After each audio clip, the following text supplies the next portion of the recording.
Everyone, welcome to my channel. I hope आप सब एकदम बढ़िया होंगे एंड मैं भी एकदम बढ़िया हूँ।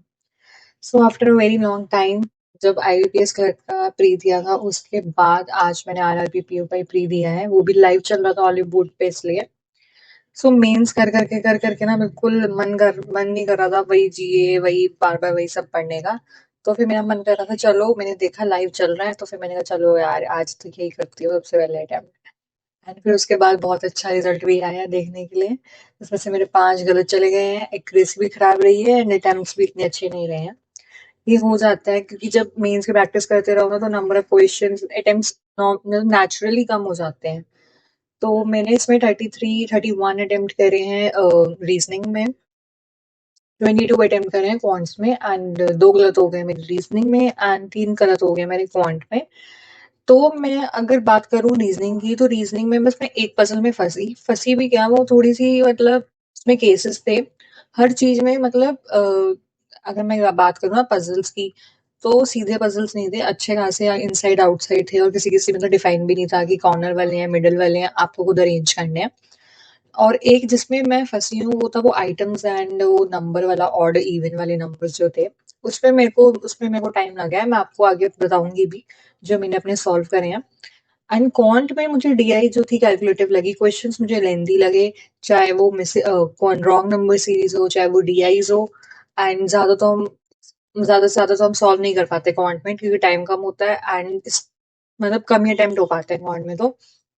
बट मुझे डीआई थोड़ी सी मतलब कैलकुलेटिव लगी, इतना इजी नहीं लगी। मतलब मेरी मेरी अगर आप शीट देखोगे ना तो कैलकुलेशन से भरी पड़ी है और काफी अच्छी कैलकुलेशंस थी। सो अगर मैं इसकी बात करूं तो अब थोड़ा सा प्रीलिम्स का मैं तो लाइव अटेम्प्ट करूंगी अभी, क्योंकि जब एग्जाम की डेट आएगी उसके बाद ही मजा आता है रेगुलर प्री के मॉक्स देने का भी। बट येस, आई ट्राई कि जो भी लाइव मॉक आएगा एटलीस्ट प्री का वो तो दे दूं, जिससे मतलब थोड़ा बहुत हाथ सेट रहे। ऐसा ना हो कि प्रीलिम्स में ही फिर बाद में प्रॉब्लम आ जाए। तो फिर मजा भी आता है मुझे लाइव मॉक देने में। एंड जिसने वाला मॉक दिया है तो मुझे जरूर बताना कि आपका क्या स्कोर रहा है। एंड ये अभी है 26 अक्टूबर तक है ये वाला मॉक, एंड जो भी देगा मुझे कमेंट सेक्शन में जरूर बताना। एंड मैंने अपना एक टेलीग्राम पे ग्रुप भी बनाया है एंड वो पब्लिक ग्रुप है जिसमें आप मेरे से अपने क्वेश्चंस पूछ सकते हो।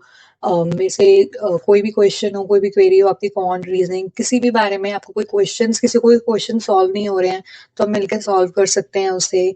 या फिर हम जो भी हमारे डाउट्स हैं हम क्लियर कर सकते हैं, आपके मेरे से हैं या बहुत सारे जो भी कनेक्ट होना चाहते हैं। तो वो उसमें हम रोज के टारगेट्स भी सेट कर सकते हैं। तो मैं इस चैनल के साथ ही उसका लिंक डाल दूंगी एंड जिसको भी ज्वाइन करना होगा तो कर लेना। एंड विल डिस्कस देयर जो जो भी प्रॉब्लम्स होंगी, जो जो भी डाउट्स होंगे। एंड जिसको रीजनिंग का भी पता करना था मेरे से, वो मेरे से अच्छे से वहाँ पे पता भी कर सकता है।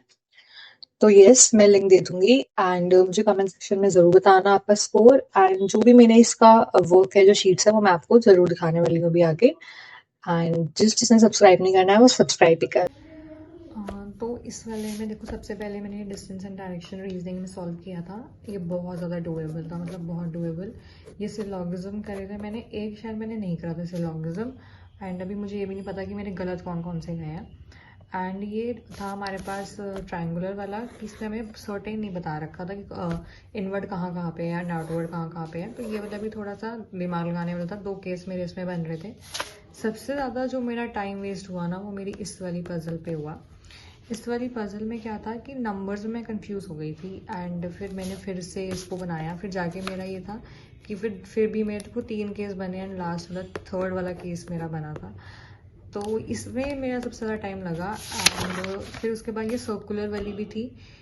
ये वाली देखो, ये वाली मेरी बन गई थी एंड मोमेंट में, बस मैं इसको टिकी कर रही थी एंड वो हो गया काम। ये था ब्लड रिलेशन का एंड ब्लड रिलेशन भी इसमें सिंगल क्वेश्चन था बड़ा, लेकिन क्वेश्चन सिंगल था। एंड ये तो वही हो गया आई गेस, नहीं ये दूसरा पजल था।